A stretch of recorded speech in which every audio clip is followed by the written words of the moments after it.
Suzy, I would like to take you someplace that I can share with you 5 tips that'll help improve your photography, and it will take it to a new level. Hi, Suzy and Leslie, Grannies on the Grow, saying get out and do what you love. Welcome to Laumeier Sculpture Park in St. Louis, Missouri, the perfect place to learn 5 ways to shoot better photographs. This will include object, perspective, lines, texture, and shape. This is an object that we might want to pay special attention to. It's a sphere. So beyond the fact that it's a sphere of an eyeball and a piece of art, it also, you want to pay attention to the types of shadows that it casts. So notice the shadow and how it's falling. When you're ever lighting a subject, you want to pay special attention to that kind of shadow in the work. Not necessarily when you're outside, but it really comes into play with indoor photography. So this is just an example of it. And the shadow that it casts and how one might light that if they were inside. One would have to throw light here on this side of the subject to make sure that that wasn't obscured. So it's very cool to study shapes and how the sun hits it and what it does to the outcome of the photo in general. Also pay attention to the glare up there at the top coming from the sun that's hitting that eyeball. You wouldn't want to necessarily capitalize on that. You would try to want to minimize that as much as possible so it wouldn't be, as they call, a hot spot in the photo. Leslie, would you take a picture of this illustrating the concept of object? Yeah, absolutely. I think I probably would try and shoot this from an angle like over here, minimizing as much as I can some of the things at play.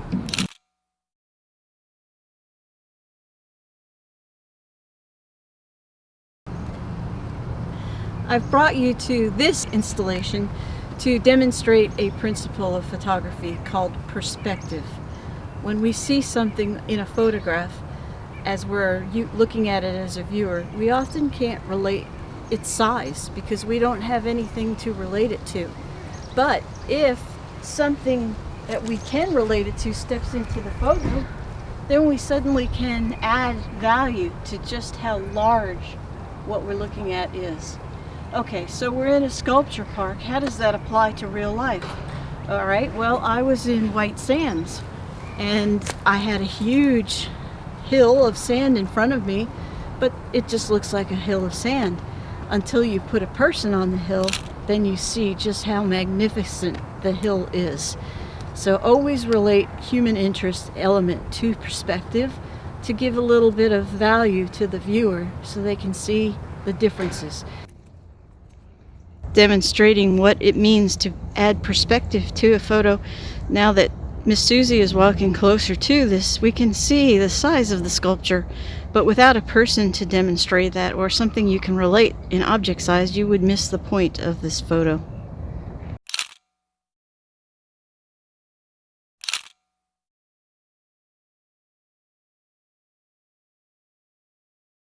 With this sculpture, I am emphasizing the rules of composition combined with lines, the lines of the wood, trying to make it interesting to the viewer in some dynamic way.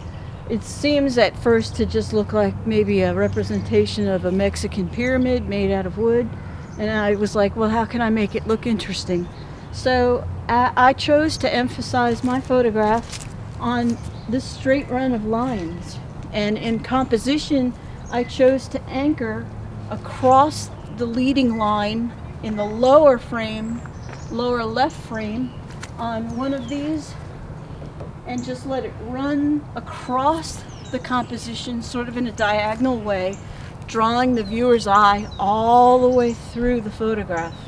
So the eye only follows the line all the way through. Just one of the principles of photography in composition. Leading lines and lines in general. Okay, I'm going to take your photo. Please hold still for me.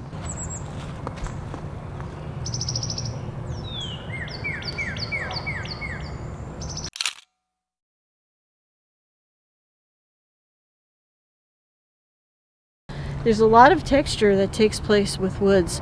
You see that on barn signs. It's why people like barn sides so much when they photograph barns. But if you notice how the paint is peeling, it's got kind of a warped kind of an image going on. There's leading lines happening at the same time, but there's a lot of just caramel texture happening. People love that textural kind of an image thing. I would suggest that when you photograph something like this, if you're just photographing it for texture, that you really zoom in on a section that's full of those ton of textures. Now, as a professional photographer, I'm going to shoot a photo that's just shouting out at me that needs to be taken, and I'm going to frame it a little differently and use the structure itself as my tripod to accomplish that. So come along on this journey here. What I'm going to do is put my camera down here and make it all about these leading lines. And try and focus up into the infinity mark here.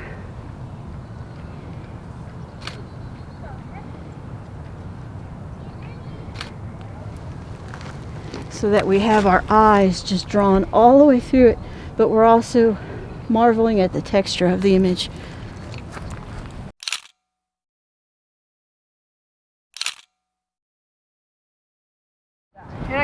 I brought you here to talk about that thing called texture. This is wonderful. This is caramel. This is what you want.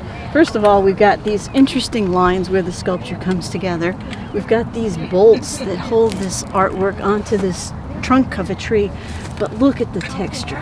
That's just perfect. You want that for textures examples. This is perfect.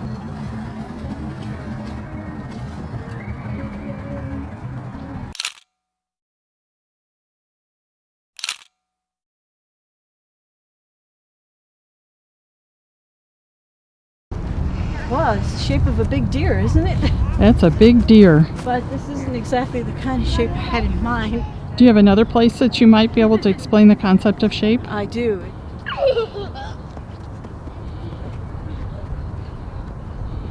I brought you all here to talk about shape, size, and more leading lines and what you can do with them with a photo. I mean, look at the enormity of the structure and put a person in it to demonstrate the enormity of the structure. And then work those leading lines, and the color red, the primary color of red, pops against the background of winter right now. So it's a perfect juxtapose. Bright, vibrant red against dull, wintry colors. This juxtaposed, gigantic structure amongst the trees. You've got the perfect element for a good photo here.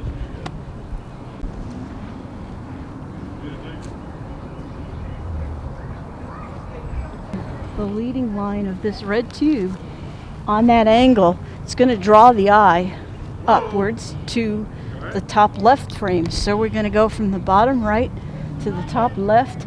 We're starting this leading line, and it caps itself off with this wonderful structure that it leads up to, and the vibrance of the difference between primary red and primary blue sky, and some green pops in the background and on the ground here.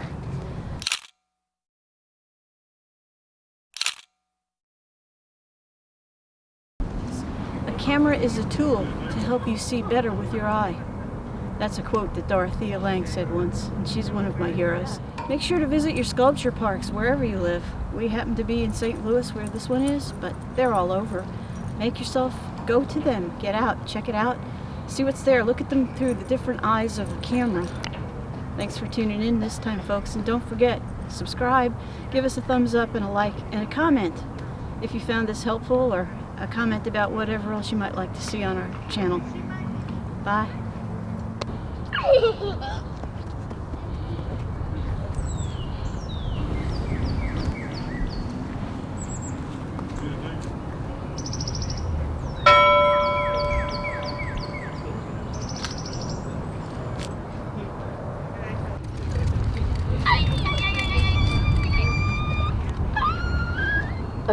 Sharon. Doesn't know Right. what to think about it. Good boy. Wow.